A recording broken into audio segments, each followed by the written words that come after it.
Hi, this is Bob Mayer, music critic with a commercial appeal, and we're here today at Studio A of the Stax Museum of American Soul Music, taking a look at a new exhibit called Otis Redding from Macon to Memphis. December 2007 marked the 40th anniversary of Redding's death in a plane crash, a crash that also claimed the lives of members of his band, the Bar-Kays.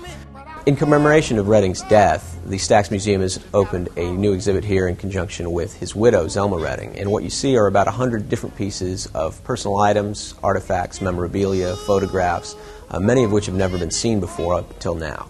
Stax's Studio A, or the recreation of Studio A, is where Otis Redding recorded all of his great hits.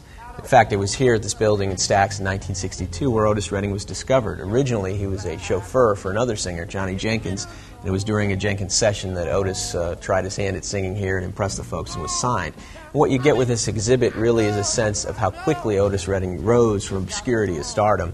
His career only lasted about 5 years, from 1962 to 1967, and at the end of his life, he was really on the cusp of some kind of transcendent success with his appearance at the Monterey Pop Festival, and of course all that was cut short with his death.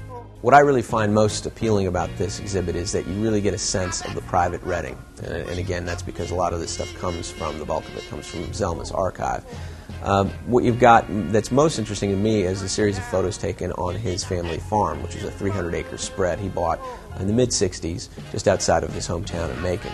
And the photos there are really telling. You see Redding, the family man, playing with his sons. You see the farmhand playing with his and tending to his cattle and doing chores around the ranch. But it just gives you a whole different look into Otis, aside from the great stage performer and showman. Amen. You also get a sense of the impact his death had.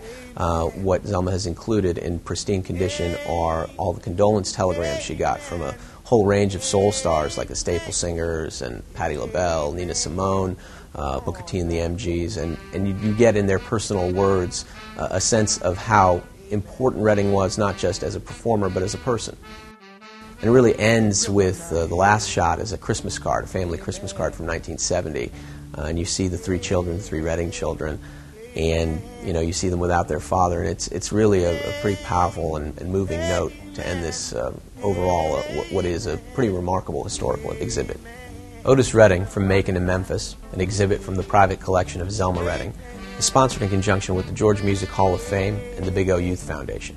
It'll be on display here at the Stax Museum of American Soul Music through April 30th, 2008.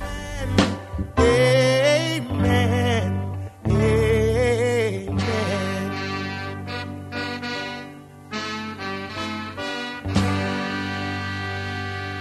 Amen.